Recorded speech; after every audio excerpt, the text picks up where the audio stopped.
Thank you very much. It's been a wonderful meal, and I would like to thank especially Paul Perito, who is a member of the club here, who picked this place for us, and it's just a fabulous venue. Thank you, Paul. The dinner was spectacular, the setting is terrific, and the care with which people have treated us is just fabulous. Our speaker, our keynote speaker, is David Cortright, who is, I'm proud to say, a very dear friend of mine. I've got copies of two of his books here, Dark Paradise, his history of opiate addiction in the United States, which is just a terrific book, and his more recent book, Forces of Habit, Drugs and the Making of the Modern World, where he takes a look at other drugs as well, including alcohol and tobacco. David is now working on a new project, which he'll tell you about the culture wars in the United States, as he's dug more deeply into some of the issues of which drug abuse is certainly very much of a part. He is a wonderful historian, a wonderful speaker, and a great friend of all of ours. So David Cortright, it's all yours.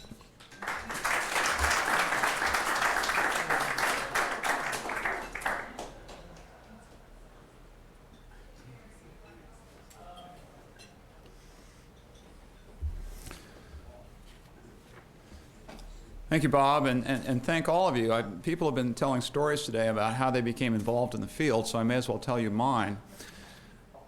The question I'm asked most frequently, by the way, is how did I become a drug historian? And what people really mean when they ask that question is, what's a nice middle-class person like you doing in a field like this? They're too polite to say that, but that's basically what they mean. And the answer is because of you. Because I was a graduate student in the 1970s, and because you were doing your exciting thing in Washington. And historians are like everybody else. We're affected by what we read in the newspapers, and I was looking for a dissertation topic. I was studying social, legal, and medical history, and all these exciting things were happening. And one thing led to another, and so thank you for launching me on my scholarly career. One of the things I've noticed in that scholarly career is that the idea of exceptionalism figures very prominently in discussions of American drug policy. And basically, this is the idea that the United States has always been slightly out of step with other nations. We've either lagged behind, or we've been ahead of, or we've been behind. And that for a long time, in the mid-20th century, the American approach to drug policy, I think it would be fair to say, was relatively punitive and relatively inflexible. And then for a brief period of time, it was relatively progressive and treatment-oriented and much more flexible. And then with the advent of the Reagan-Bush-Bennett drug war in the 1980s and since, it's been relatively reactionary in comparison to other Western industrial democracies. And so we always seem to be slightly out of step with respect to other nations. And naturally, people who are progressives, when they look at the history of drug policy in the United States, their favorite period, hands down, no question, is the 1970s. And this is embodied in the subtitle of a book I'm sure most people in this room know well. That's Michael Massing's book, The Fix. Under the Nixon administration, we had an effective drug policy. Nixon was right. Well, my thesis this evening is that the subtitle of this book is ironic. If Nixon was right about drug policy, he was right only reluctantly. He never really felt comfortable with a progressive drug policy, and he planned, at least in some ways, I believe, to shift back to a more conservative or a more traditional drug policy in his second term. That is, once he was reelected. And I'm going to break my remarks down this evening into two parts. The first deals generally with Nixon's political tactics and Richard Nixon's worldview, which is, I think, an interest, if not a passion, of everyone in this room. I'm going to talk about Nixon's character and his worldview. And then I'm going to talk more specifically about his drug policy. So, this is my favorite photograph of Richard Nixon. I think this captures the man's character. By temperament, Richard Nixon was a right conservative. If he had been left to his own devices, he would have preferred a domestic policy that was aimed at reducing taxes, cutting bureaucracy, reducing union influence, reducing crime, vice, spending, and the supply of money, if he had been left to his own devices. That he did none of these things consistently, that he presided over what amounted to an erratically liberal domestic policy, was due to a fateful combination of circumstances. The first and probably the most important circumstance was that he was the first president in 120 years to have the opposition party controlling both houses of Congress. Not only did Democrats command the Hill, they commanded the agencies lining the mall throughout Washington. They had bureaucratic allies throughout Washington. Bob Haldeman said, when he was asked about Nixon's quote-unquote paranoia, he said, and I quote, "To call Nixon paranoid was to overlook the fact that Nixon really did have enemies throughout the government, the press, and the establishment. And those enemies were basically positioned to block any truly reactionary policy shift." I don't know how far Richard Nixon could have moved to the right, even if he'd been utterly determined to do so. Not that domestic policy was ever Richard Nixon's primary concern. Nixon could always use his executive authority to keep faith with his base on the gut issues. By that I mean he could name conservative justices to the Supreme Court who were perceived as being conservative on law and order issues. He could name justices who were sympathetic to his views on busing. He could pursue peace with honor in Vietnam as commander-in-chief, and he could let the doves protest as long as they wanted, but he was going to hang tough on Vietnam. Nixon believed that foreign policy made or broke presidencies. This was one of his core beliefs. The thing about domestic policy is that domestic policy was always fixable. If you got it wrong, you could always go back to Congress and you could tinker with the details. If you got it wrong with the Kremlin, maybe you were in much bigger trouble. So Nixon was concentrated on foreign policy. What most interested Richard Nixon about domestic policy was its political ramifications. He knew, for example, that blue-collar workers were socially conservative. They would be with him on busing and crime. But he also knew that they favored workplace protections and generous retirement benefits. In fact, allocations for social spending were 60% higher in Richard Nixon's last fiscal year than they were in Lyndon Johnson's. Richard Nixon did not abolish the Great Society. Richard Nixon expanded the Great Society and did so to a considerable degree. Now, something else about Richard Nixon. He preferred to avoid overt demagoguery on social issues. Richard Nixon saw himself as Charles de Gaulle, not as George Wallace. Nixon was concerned with the dignity of the presidency. And he preferred to exploit the moral backlash against the 1960s through gestures, what I call placatory gestures.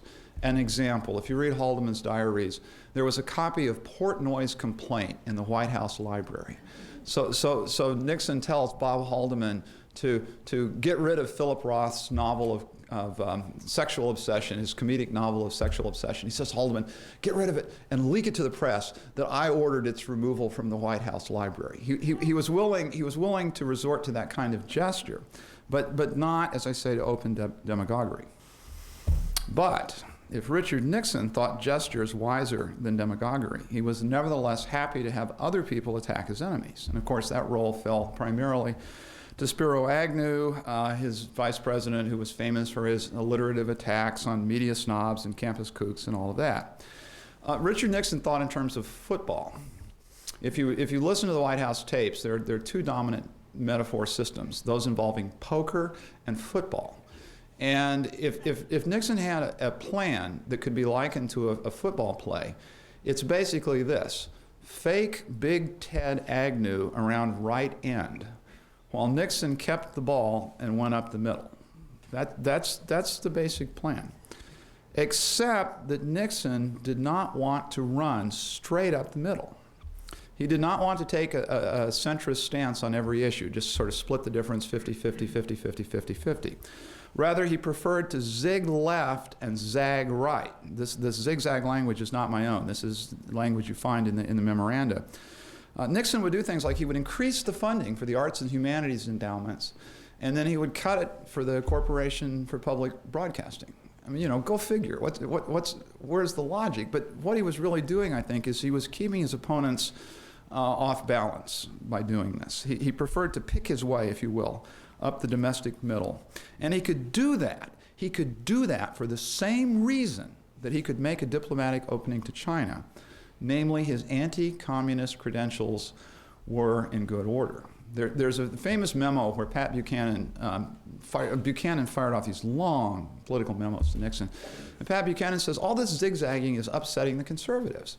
And Nixon writes in the margin, he says, you forget about RN's foreign policy stance, or words to that effect. In other words, what he was saying is that hanging tough in Vietnam and his reputation as a cold warrior would cover a multitude of domestic political sins. Except, because Nixon was so smart and he was such a good politician, he knew that if he really proceeded carefully, these things would not necessarily be perceived by the public as liberal aberrations or domestic political sins.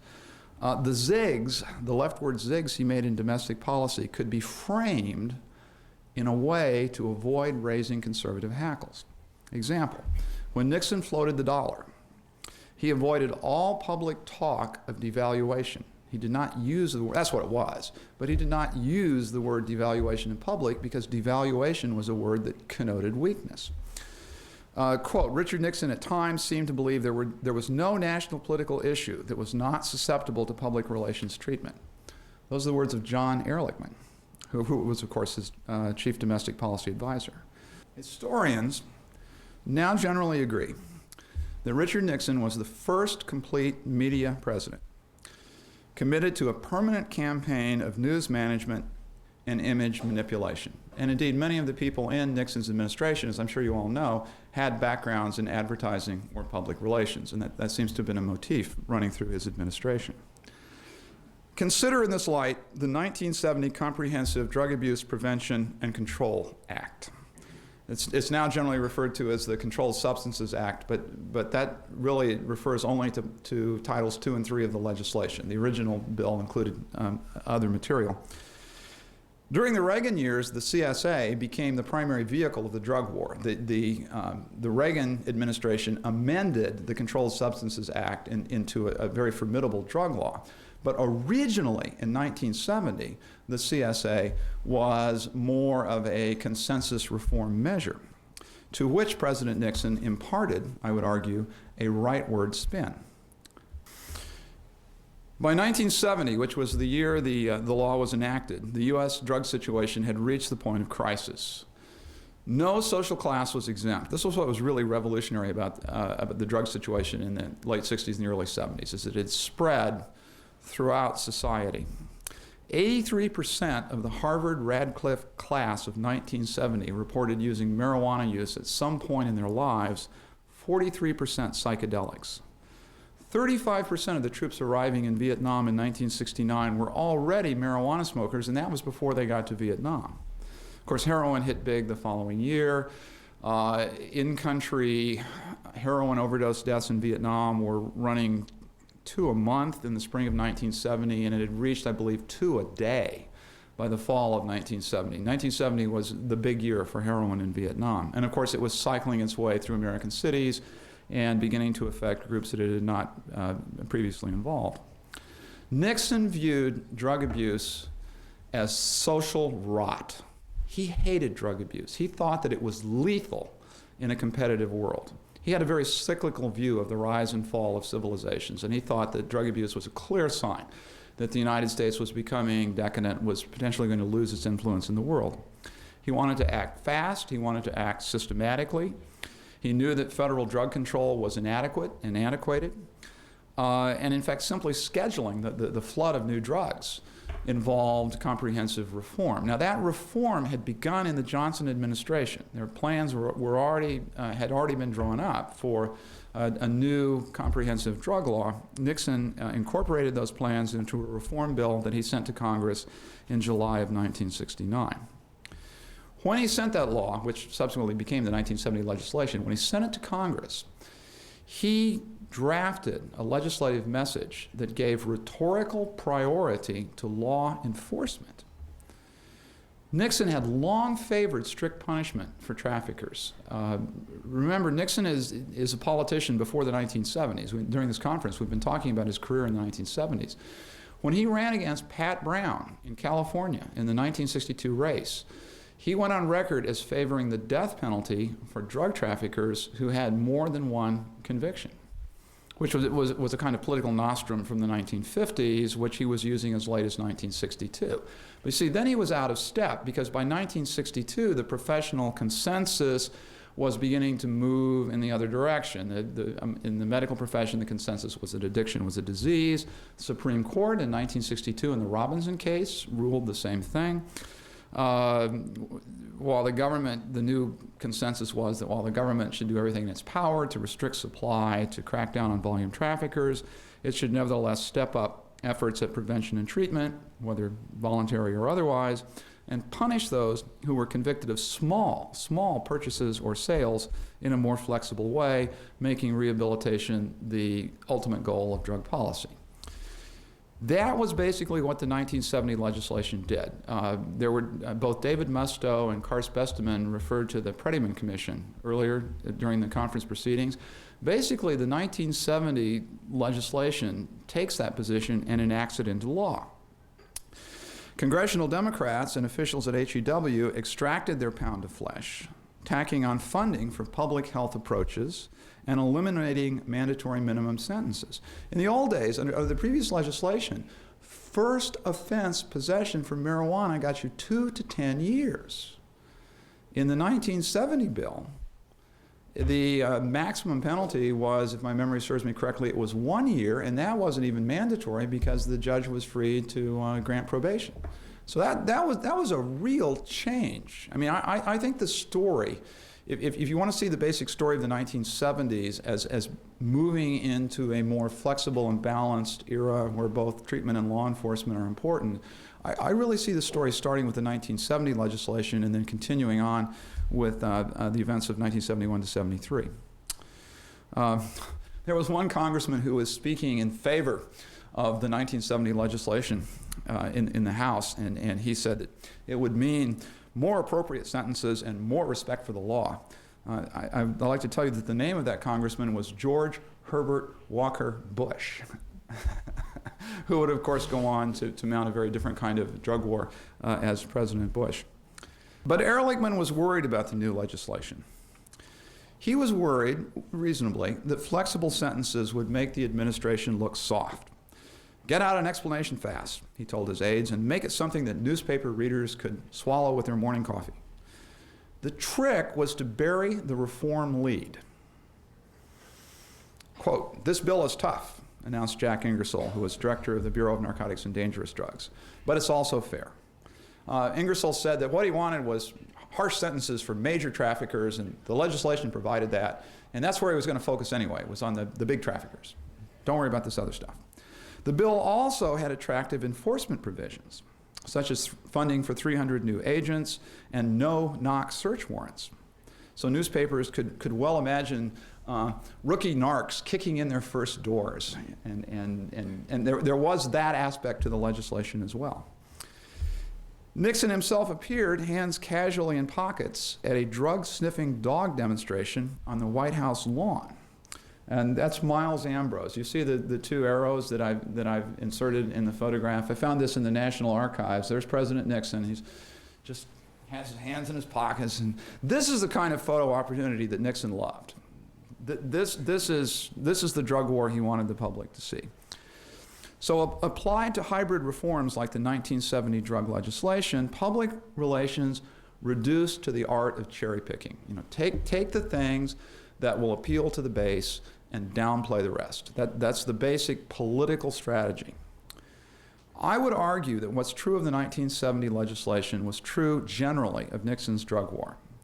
Now, of course, he wasn't content to rest with the 1970 legislation. He felt heat because crime and drug abuse statistics continued to rise. He was looking for a potent symbolic issue. Vietnam was a major concern. So for all of these reasons, he formally declared war on drugs in 1971. But this was to be a big tent drug war, just as the 1970 legislation had been big tent legislation. I think that's a very good phrase to describe his drug policy, big tent policy. Over the next year, as we've heard today, Congress and the administration committed unprecedented funding to treatment and research, the institutional fruits of which were SAODAP and later NIDA. In 1971, June of 71, Nixon named psychiatrist Jerry Jaffe as the first head of SAODAP, whose statutory authorization followed in March of 1972, which is 35 years ago. Now, the bespectacled Jaffe showed up at the White House wearing a rumpled suit, a psychedelic tie, and Elvis-class sideburns. But the president knew what he was getting, despite this visual misfit. Nixon knew full well what he was getting. He was getting more treatment, and in particular, he was getting more methadone. Jeff Donfeld and Bud Krogh had become convinced that methadone maintenance cut crime, and they had so convinced Ehrlichman and Nixon. And Nixon himself became a salesman for methadone. One of the tapes is of Richard Daley visiting the Oval Office. And Richard Nixon says to Richard Daley, at least a move from heroin to methadone, that's a wonderful move. And then he goes on to say, well, we've got these experimental programs. Why don't you try it in Chicago, Dick? Methadone would be a great thing to try this in Chicago. Now, Vietnam, the politics of this are such that Vietnam also favored this tilt toward treatment because soldiers merited in stressful combat conditions merited special consideration in the eyes of most Americans. And it's a practical matter. Nobody wanted these returning veterans out on the street hunting for a fix. Now, of course, methadone remained controversial. Moral conservatives, people like Judy Ann Denson Gerber, regarded methadone as a false cure. Their only acceptable goal of treatment was abstinence. And that, to this day, remains a significant issue with many people. Yet the administration, strangely, got balancing help from an unexpected quarter. Civil rights militants condemned methadone as a quote-unquote Republican drug intended to tranquilize black men. This was untrue. This, in fact, was a libel. The treatment having been pioneered by a metabolic disease researcher, Vincent Dole, who was appalled by what he saw in the ghetto, and a jazz-loving psychoanalyst who had spent years working in East Harlem, Marie Niswander. But the myth, perhaps, gave methadone some useful enemies. Thus, drug policy entered its surprising Camelot years of 1971 to 1973. Yet, Nixon, remember my argument is that Nixon is always careful to balance his zigs and his zags. Nixon defied expert advice on marijuana decriminalization. Quote, it's marijuana, then it's speed, then it's LSD, then it's heroin, he told Mayor Daley. This in the same conversation in which he's urging Daley to open methadone clinics in Chicago. But it makes a certain kind of sense because he knew, certainly as did Dick Daley, that marijuana smokers were Richard Nixon's cultural enemies. Methadone was about street crime, all right? Marijuana was about youthful defiance, and it was as good a place as any, as far as Nixon was concerned, it was as good a place as any to draw a line in the political sand. So no on marijuana, yes on methadone. If Elvis Presley wanted to help Richard Nixon draw that line, fine. For a one-time rebel, Presley had a strange retro role in America in the 1960s. I mean, think about this. This is a guy, when you go to the drive-in in the 1960s, Elvis Presley is the sort of washed-up rebel who says, sir, to older man in the drive-in movies in the 1960s. He's a strange kind of rebel. Presley disdained the Beatles, the Black Panthers, the hippies, the druggies, and anyone else who ran America down. Nixon was famously pleased to receive him in the Oval Office in December of 1970, and he told Bud Krogh to get Elvis the BNDD badge that he coveted, which story is told in Bud's book. More substantively, Nixon never gave up on locking away traffickers. Judges didn't like mandatory minimum sentences, he said, but the people did. Quote, who cares about the Jaffe stuff? The treating of addicts, end quote, he told Haldeman. Now, he didn't mean that treatment was ineffective. I'm not saying that he wasn't educable on treatment, but what he meant was that politically, treatment wasn't as effective as law enforcement. Nixon said that mothers were worried about protecting their kids from pushers. He said that tough drug enforcement was good politics. Basically what happened was this. Reluctantly, pragmatically, Nixon had invited the docs into his drug war. But he wanted to keep the spotlight on the cops. In early 1972, he set up another agency, not much mentioned today, the Office of Drug Abuse Law Enforcement, ODALE, to coordinate federal and local sweeps against street dealers. And he named Customs Commissioner Miles Ambrose to head ODALE. And Miles Ambrose is, at least in attire, I think it would be fair to say, is the opposite of Jerry Jaffe, because Miles Ambrose shows up in power suits and power ties and cuts a very different figure. And the symbolism of this the tie symbolism of this is very interesting. Then, now, also, we haven't talked a lot today about what happens after 1973. In March of 1973, safely reelected, Nixon let his true preferences show by proposing minimum 5-year terms for convicted heroin traffickers. Big fish with prior felony convictions in Nixon's bill were to serve life without parole. In the radio address in which he introduced this legislation, once again he buried the reform lead. He scarcely mentioned the fact that 2/3 of the proposed drug budget for that year still targeted treatment, prevention, and research, but he doesn't talk about that. Instead, he talks about, the problem of too much leniency for drug traffickers, and we need to crack down. Because Nixon knew that the public would remember his remarks about judicial leniency and not focus on his budget numbers.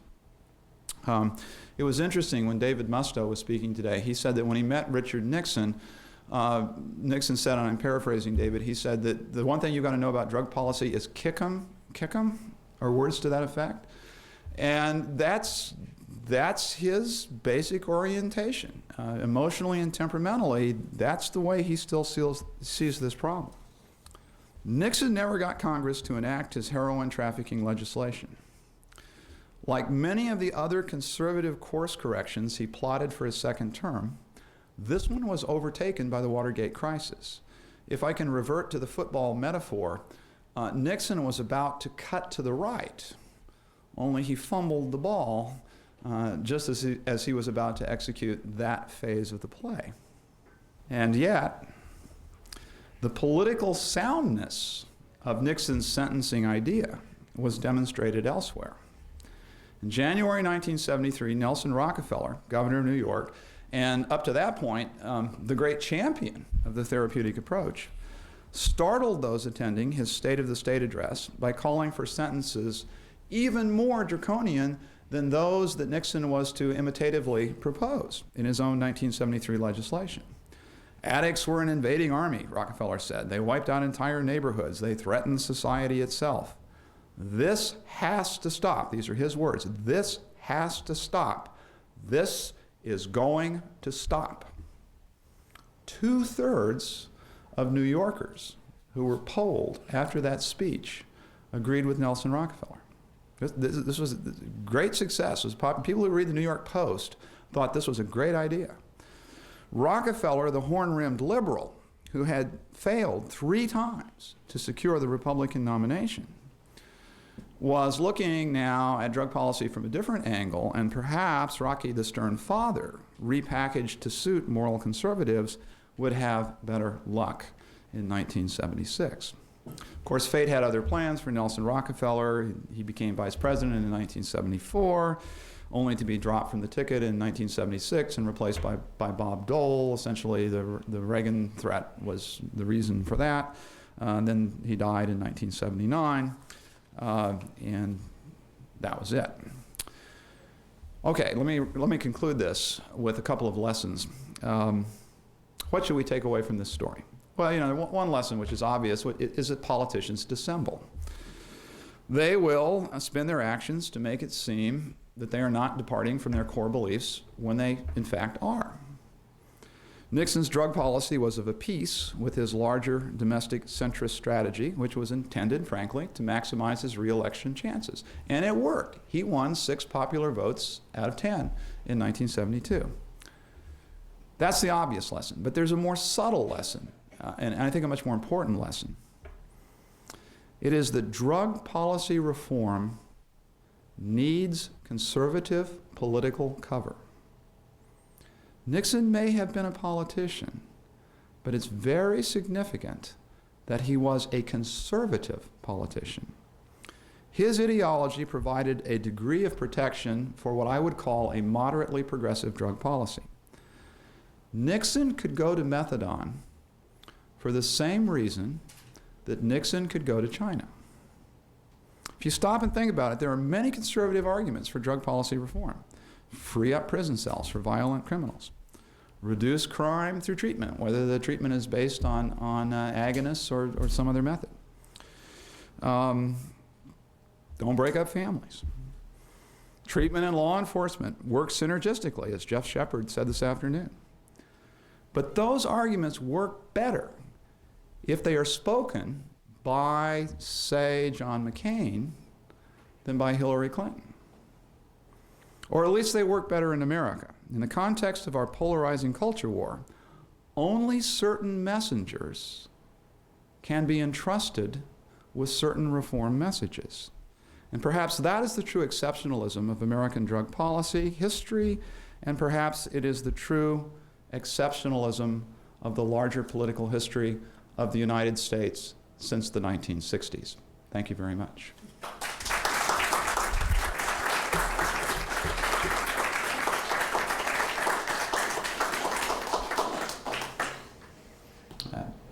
Questions from the floor? Please. You said that Richard Nixon was the first president to really use PR. I'm paraphrasing what you said, but first media-savvy president. But what about Kennedy? It seems to be the whole Camelot facade or whatever, media. No, he's certainly not the first president to be aware of image or to be concerned with public relations, but I think most historians would agree that he is the first person to do so in such a systematic way and on such a permanent basis, continuously. And in fact, that's the thesis of the Greenberg book, whose cover I showed you. It becomes a kind of obsession, I think, is a fair word to use in the White House.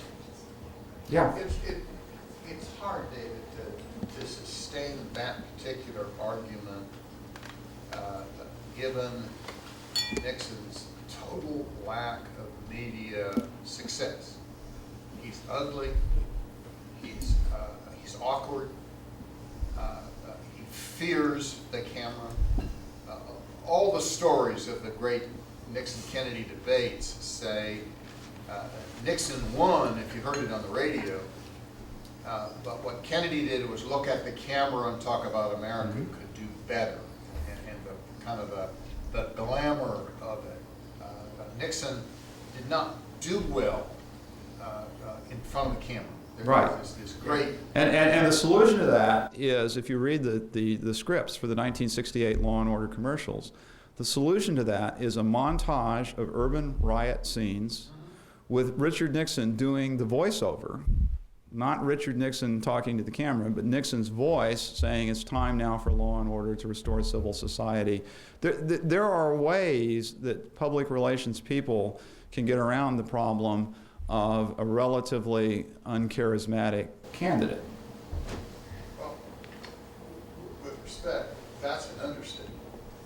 Relatively uncharismatic. But I think the point was well made. What was happening, we were on our way to a 24/7 media society. Nixon had to cope. He did the best he could, but he's far from a natural. I mean, Jack Kennedy was a natural. Yeah. It was all this elegance and all these photographs and the beautiful people. And Nixon, the analogy today is the guy from North Carolina, from West Virginia. No, West Virginia. The old guy. Bob Byrd. You see Bob Byrd on TV, you're just appalled. He's left over from a different era. I mean, they should keep him off the camera because he's such an embarrassment. Nixon is a transitional figure given the importance of the media. Compare him to Reagan.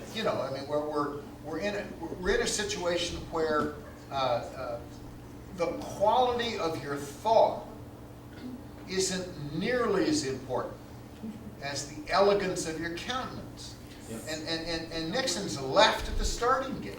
You know, and I take the point, and I think it's a good one, that he's a piker compared to Reagan and perhaps others who follow him.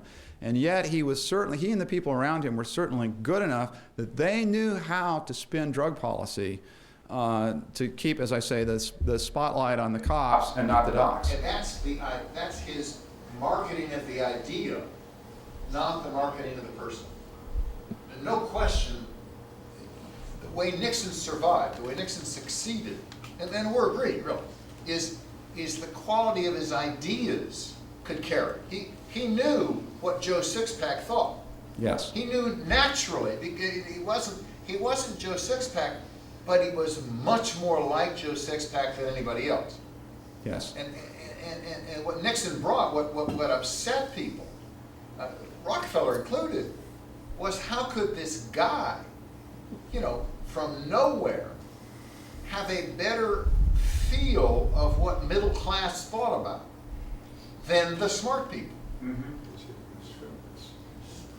Okay, well, Bob, do you want to call on people so I don't offend anybody by not? Okay. Yeah. John? Yeah, all presidents play to the press. They have to stay in office. And the problem we have is we have no database, no good database to measure them against. And where would you measure them against? Roosevelt, for example, ran in 1940, will keep us out of war while he's preparing for war. So, where do you start and where do you end in terms of the individual president and his morality and how he handles the press and some other higher ethical notions? Yeah, but there's a more substantive point here. I don't want to get bogged down in discussing to what degree Nixon was an image manipulator. The real point I want to make here is kind of what historians call a counterfactual point, is that had it not been for Watergate, that Nixon's truer colors on drug policy would have shown in his second administration. Okay. That's supposition. You got the folks here who were doing. No, the introduction of the heroin trafficking bill in 1973 is not supposition. Excuse Yes. me, David, but there's a whole difference between people who traffic in drugs and people who are users or even small traders to support their own habits. Of course. Drug traffickers are doing it they're making money on it. This is their graft. This is, and I think that they still, I don't think there's a single person in the room who doesn't think that someone who is ruining the lives of thousands of people by trafficking in drugs doesn't deserve life in prison at the very least. And that's not what they were dealing with SAODAP. They were dealing with people who were addicted. They weren't dealing with traffickers. And I think it's presumptuous to think that it doesn't go, that a president who thinks that drug traffickers should be arrested and people who are convicted twice should be arrested, for their lives, as opposed to someone who thinks, yes, if people have this habit and they need help, that's a totally different thing. I don't think you can. You made it seem as though, since you wanted to put people. Well, no. SAODAP was free to continue doing its good thing, but what I'm looking at is the overall drug policy of the administration. And Michael Massing makes a similar point in his book, which is, in one sentence, is this: that in '72 and '73, as Miles Ambrose's star was rising, Jerry Jaffe's was declining. I mean, it seems to me that's not just supposition. Yeah, but Let me respond to that, having helped Jerry come and also putting Miles in that position, running the Cabinet Committee for International Narcotics Control, the 71. What we needed to do at that point, after SAODAP had been launched, and it was doing good things, I think you're right, that the president's maybe conservative political instincts kicked in and said, we've got to make sure that what we're doing is also going to play to our political base. yes. That's exactly right. And Miles was brought in so that we would have a vehicle for being able to explained that and expressed that. Now, you know the date, it's in 1972, that's 7 months before an election. And we needed to be able to show some progress there. In a way, the way I saw it, and I think we all worked on this, was we wanted to protect the ability of a special action office to really get the substantive result that we were looking for, to be able to show progress that we committed to in 1969.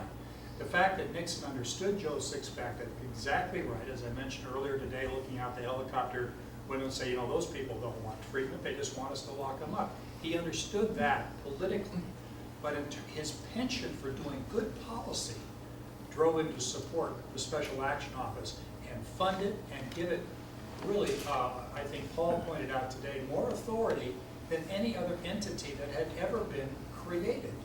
Miles was blocking for Jaffe downfield. Exactly. See, in that metaphor, and the way we saw it, Miles was not only well-dressed, he was big. And he was a great blocker out there. And Jerry was nimble. You know, so in a way we deployed all of those resources. But when you use a term dissembling, that I find a little bit offensive, because it was responding to the political reality we had to deal with over a 4-year term. It's a little unfair to David, because David's an academic and was a graduate student at the time, and we were there in the front lines of the wars. But you got a picture of Governor Rockefeller up there, who is Nixon's polar opposite. Yeah. And you neglected to mention in your speech that Rockefeller's proposal was life imprisonment for trafficking, first offense. Yeah. That was his proposal. Okay? And contrast that with Dick Nixon. How can you say Nixon is this law and order monger, which I was, and absolutely opposed to treatment, which we spent our day discussing, that we really worked on and we really meant it, and we had all this expertise, when his political opposite is coming out saying, A, I want life imprisonment, because Nixon sent us up there to figure out why he did that. He said, you know, Rockefeller never moves off the dime without extraordinary staffing. Go find out why he's calling for life imprisonment.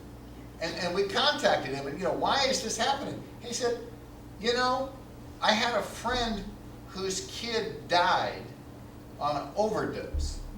And I was so hurt on his behalf and got so upset, I just called for it and didn't staff it at all. I shocked my people when I came out for it. But if he's saying life imprisonment, Nixon looks rational. I don't dispute that. It seems to me that defending the proposition that politicians sometimes dissemble to cite Nelson Rockefeller as somehow a worse case of that doesn't argue against the proposition in any way. I think Rockefeller meant it. Oh, no, I think the story, I really think the story is much more complex. I think this man wanted to be president of the United States in the worst way. And I think that he saw the drug policy 180-degree turn as shoring up his worst political problem, which was that the right wing of the Republican Party hated this guy. Had since 1964, had since the Cow Palace speech, the pandemonium in 1964. He had to do something to repair his relations with the conservative base in the Republican Party, which was continuing to gain in ascendancy. Yeah. One of the complications in your analysis is that the media Mongols, Ehrlichman, Haldeman, were not the first team in the origins of the Nixon administration. His domestic advisor was Pat Moynihan. His concierge was Bob Ellsworth from Kansas, and his economic guy was Arthur Burns. And it took a good 6, 8, 9 months for the Haldemans and the Ehrlichmans to manipulate to get Ellsworth to NATO and the other people pushed out. So if you talk about Nixon's early instincts, it doesn't mesh with your comments about the media instincts in Nixon. Early instincts in what sense? What? Well, you quote early on he was talking about the selling of the changes in drug abuse policy, but the Haldeman and Ehrlichman guys weren't in charge until late 69 at the earliest. And so anything that you talk about early before that doesn't fit in with this idea that they were trying to manipulate the media. Well, they did want a tougher version of the 1970 legislation. You know, the legislative history of that is that the bill gets marked up and essentially is turned into more of a reform bill as it goes through Congress. Also, in terms of who's advising Nixon, I think it's important to remember, and I'm going to have to try to remember the exact date. Pat Moynihan is out after the stink over the salutary neglect. No, benign neglect. Benign neglect memorandum. Moynihan goes off to the UN or someplace later, and so he's not around when in my view, the policy takes more of a conservative turn later in 1973. Ambassador to India, that's right. Thank you. Yeah. How do you reconcile your conclusions about President Nixon, the fact that in the 1970 Comprehensive Drug Abuse Prevention and Control Act, he was willing, through the Attorney General, to reduce marijuana trafficking to small amounts being excluded from a felony prosecution and only significant amounts. And to agree with Paul Rogers and others that we ought to have a marijuana commission. I mean, that took a lot of guts. I mean, I'm speaking as a Democrat. That took a lot of guts to say, wait a second, you know, even though there's this enormous concern for marijuana, I understand the difference. We got to focus on heroin and so forth. I mean, that was a very, very enlightened point of view. It turns out that he was right, that vis-a-vis the nature of the drugs, marijuana was relatively benign. He didn't articulate that, but he took a very courageous position in determining that. Agreed? Yeah, and I don't dispute that. I agree that this was a major piece of reform legislation, which also has some law and order bells and whistles in it. But my concern here is how do you sell this to the public? How do you want people don't read the text of the laws. People, if they read anything at all, they read what's in the newspaper. It was mentioned today that Nixon had 10 points when he, in this July 1969 message to Congress in which he was talking about why Congress needs to pass this legislation, he had 10 points. That's exactly right. And you know what the first 5 points were of the 10 points? All dealing with supply reduction or law and order. The points that had to do with research and treatment were points 6 through 10 in the legislative message. But that's a clever way to package it. He appeals to his base, but then he turns to what he really wanted, namely he saw the supply-demand equation as having to be balanced. See, that's my point. That's my larger point exactly, which is that conservative politicians can take and package intelligent reforms and sell them to the base. David, it is unfair to Dick Nixon to characterize him as conservative. He's pragmatic. He's got no Congress, no control. He can't even name his own cabinet. The conservatives are highly disrespectful of the Nixon administration because it was anything but pure. You call it zigging and zagging. Right. On any given issue. It may seem inconsistent, but we were very consistent. On any given issue, the analysis was, what can we get through that will address the problem? He had a base, but nobody thought it was the conservative part of the party. He saw his base as the right middle slice. And it is, there are conservative presidents. There were conservative people. Yeah, let me clarify that. I chose my words carefully. I said that his temperament was right conservative, and that if left to his own devices, he would have governed in a more conservative fashion. And let me be very precise in defining what I mean by that. If you listen to the tapes, Nixon, for example, frequently uses the phrase welfare bumps. Yes. He believed in individual responsibility, hard work, traditional social values, the importance of family. He hated red tape. He had run as initially run for Congress as what some people call a populist conservative. The New Deal has gone too far. His worldview was that of a right conservative. But I absolutely agree with your point that the worldview of Washington, D.C., in which he found himself in 1969 to 1974, was not right conservative. And therefore, he can't simply govern according to his instincts. But we're just playing with words here. You could characterize his political view as almost rural Midwest. It's not the far right. There was no. No, that's right. I agree with that. Whittier and the Quaker heritage is anything but conservative. It's responsible. You're expected to work, and in that era, there were examples and there were beliefs that the welfare system was totally upside down. That we paid you by the number of kids. That we were encouraging welfare dependency, and that was Pat Moynihan.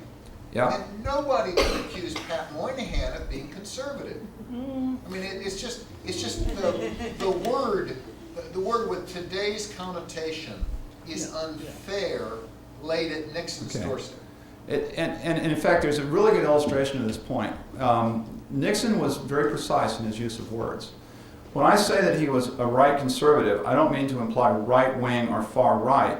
In fact, the word that Nixon consistently used to describe such people, with whom he did not identify, was nuts.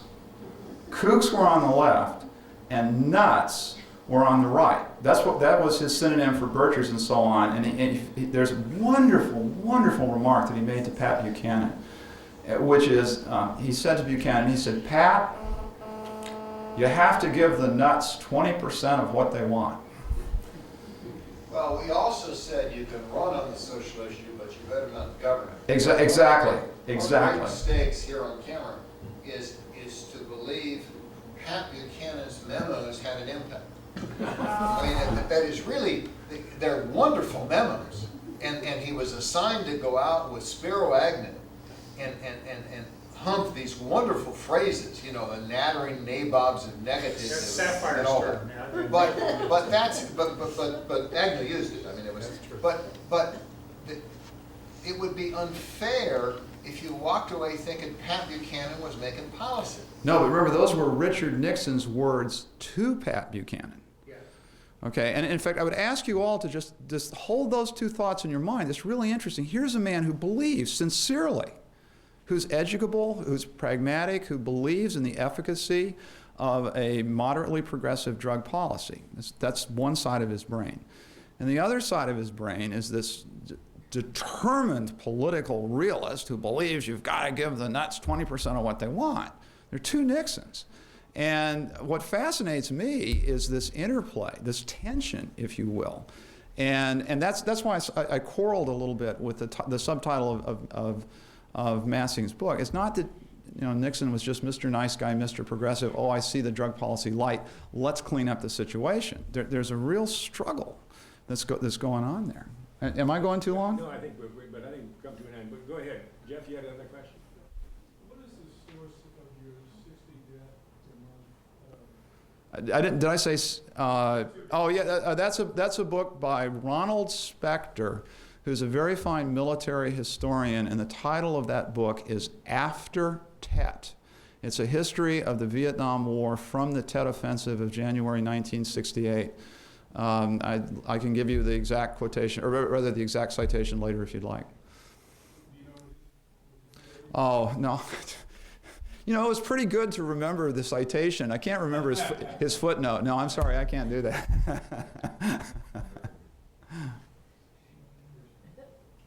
I think thank you very much, Dave. Okay. Wonderful job. Wonderful job. Thank you. Thank you, David. I just want to pick up on a couple of things that I'm so stimulated by what David had to say. One is about the issue with the attitudes at the time in Spiro Agnew's role.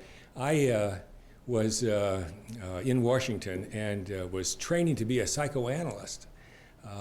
It didn't work out, but for reasons which I'm going to explain to you. I was on the analyst's couch, and one day in 1969, I told my analyst that I'd been asked to write a speech. And sort of, who is that to? And I said, well, it's for the vice president. And he said, well, what is this about? And I said, it was about drug policy.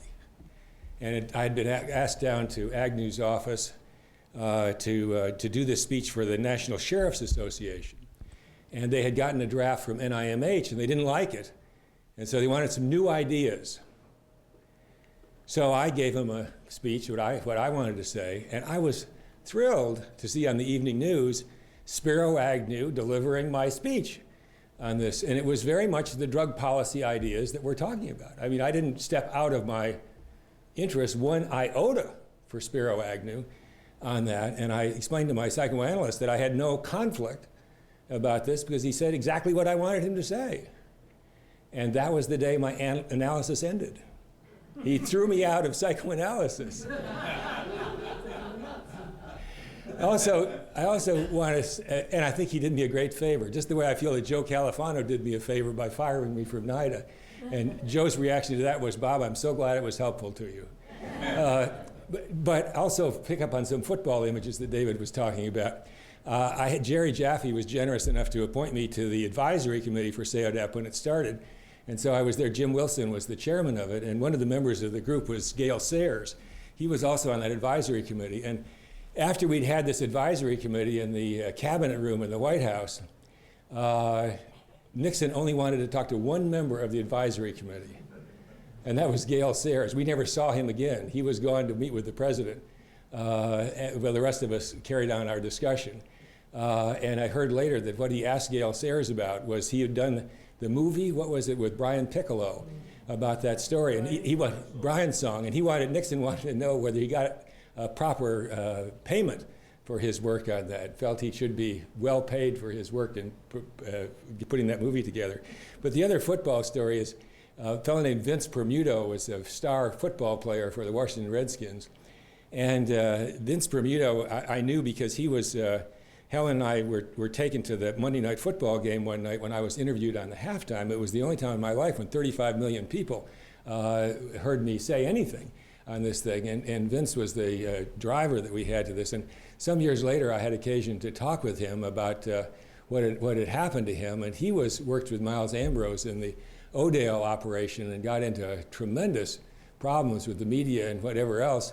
And he was talking. He said, "You know, Bob," he said, "people say that professional football is a tough way to earn a living, and you kind of get beat up." He said, "I tell you, my job in football was so easy compared to what you do." He said, "I barely survived my experience in the drug field." And that was really true for him as well. And one of Miles Ambrose story, just to say about, we were talking about him being the one who was, running interference for Jerry Jaffe.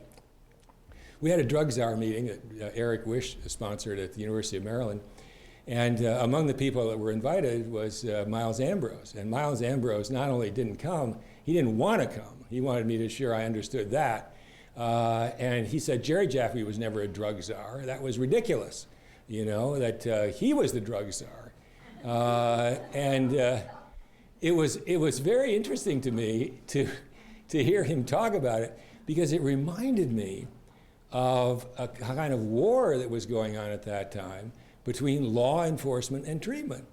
And it was just, there was this battle line that was just never going to be crossed, and people who were fighting that just couldn't do it. And I think that Peter Bourne, I think it was, who said that the choice of treatment or law enforcement, which is the way many critics of drug policy phrase the key conflict, is the stupidest way of presenting a policy idea you could possibly have.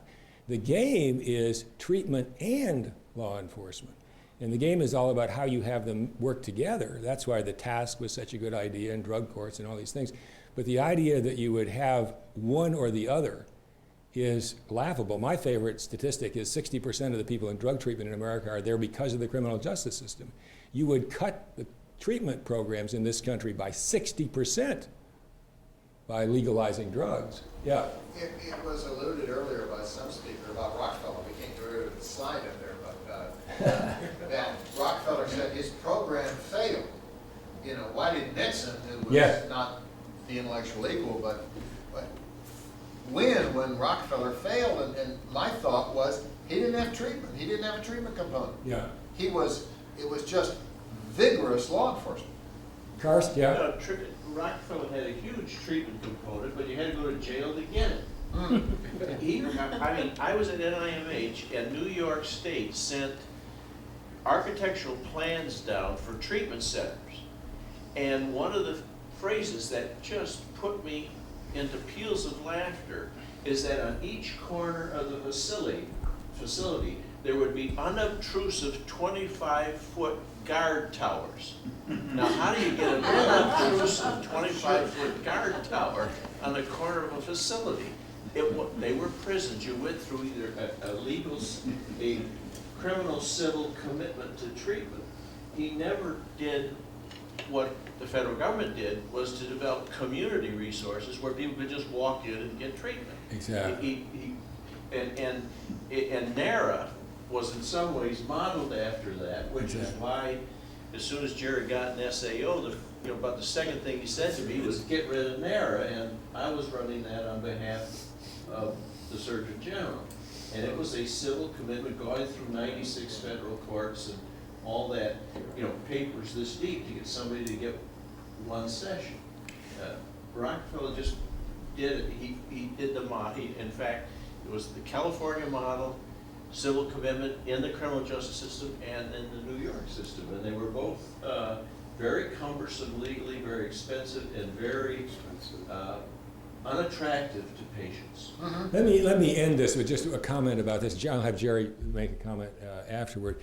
We haven't really talked, although it's been in the air, it hasn't been, I don't think, articulated very clearly, and let me articulate it, at least my sense of it, what drove all of this, and that was the drug epidemic. There was a change in behavior, a change in reality that went on in those years. And the phrase I like to use is the modern drug epidemic is as modern as the computer. People will often talk about how drugs have been around a long time, and they have been. And it's also true that most drug addicts use a very small repertoire of drugs, most of them which are quite ancient. Both of those things are true. But never before in history had big sections of the population been exposed to many drugs by powerful routes of administration. That had never happened before. And it happened, and I've heard David Musto talk about the fact that before there was a law enforcement approach. What people don't realize is that the law enforcement only approach with no treatment worked phenomenally well until the 1960s. It was not a failure. There was an epidemic of heroin addiction in the early 1950s in the United States, and it was dealt with only by law enforcement very successfully. What was different in the 60s was just the scale of it, the number of people who were involved in it, the fact that it got traction in terms of having value, the Timothy Leary idea, the baby boom change in the demographics. That was a very big deal. I had the experience of Timothy Leary, of debating Timothy Leary on the Today Show about his impact. And his view was, which he said was, when we get rid of old people like Bob DuPont and get younger people making drug policy, we'll have a sensible policy. And that was the time that Jane Pauley was doing the interview. And she looked at him and she said, how old do you have to be what you call younger people? And he said, under 40. She said at the time, I'm under 40 and I never believed a thing you said. But it was an interesting time. And I think we underestimate the fact that we were reacting to something that was new in the world. And it was huge. A simple statistic is that in 1962, which was before the epidemic, 4% of Americans 18 to 25 had ever used an illegal drug. By 1978, that number was 68%. That movement from 4% to 68% is a measure of the epidemic. Just a second, Jeff. Sherry, you wanted something? Go ahead. I think to be fair to Rockefeller, not that I feel obliged. This is a surprise to me. But for the benefit of the historians, we had luck on our side. Yeah. Rockefeller started his programs in 1965 Yes, at the beginning of that onset in New York. right. He was swimming upstream Yeah. against the current. It was rising faster than he could do anything about it. We didn't get into the business till almost the peak, Yes, and we were on a winning trajectory. And so we were swimming with the current as it went down, putting treatment in. And so nothing he could have done. right. He happened to do the wrong things, but it would have been irrelevant. You couldn't treat your way out of that kind of epidemic. Had he started 5 years later, he probably wouldn't have put in the Rockefeller years. So, I mean, luck plays a role, and maybe waiting a little bit longer played into the Nixon administration's advantage with respect to that initiative, and SAODAP's as well. I think that's a good point. You see, California and New York were ahead of the rest of the country because the drug use had started up there earlier. And both of them went down the road of civil commitment. And that's why the early federal government, the quote, liberal NIMH, bought civil commitment at the same time also. It wasn't for political reasons. It was because that's what smart people thought at that time. They turned to the best they could get, and that was the best idea that they had. It turned out to be a failed idea, and not because it was really a bad idea, but because the scale just overwhelmed them. They were just buried by the epidemic in California and New York, and of course, Karst was too smart to be buried, so NARA never became a big program. But it was started at that point. Jeff, you had something you wanted to say? It was just a thought, Bob. My memory of Timothy Leary and the Vietnam War protests were amphetamines and barbiturates, LSD. Yeah, I thought that was a totally different class. right. From heroin addiction. My memory is heroin addiction was a lot of minorities and an awful lot of connected to Vietnam and the unpleasantness in Vietnam. But I didn't think of Timothy Leary as an advocate of heroin. No, he's not. He's an advocate of drug use for consciousness expansion. And my wife, Helen, is here. She was at Radcliffe in Harvard when Timothy Leary and Gordon Alpert were giving the kids LSD. And it was a pretty dramatic moment in history that was part of what happened. Yes, but at the time it was Gordon Alpert, and I took a class called Human Motivation from the two of them. We did. And that was part of the class, which I did not do, but. Another thing that's fun about the Harvard connection is to compare Harvard with Yale in terms of drug policy. Harvard has been an institution on the wrong side of drug policy from the beginning, every time, whereas Yale has always been on the more conservative side. Why you can explain that, I don't know. But the contrast between the two is extreme when you look at drug policy and the leadership of those two places. We're going to have to stop. I want to thank all of you for a fabulous day. It's been wonderful. Thank you all very much. It's just been a terrific experience. Thank you.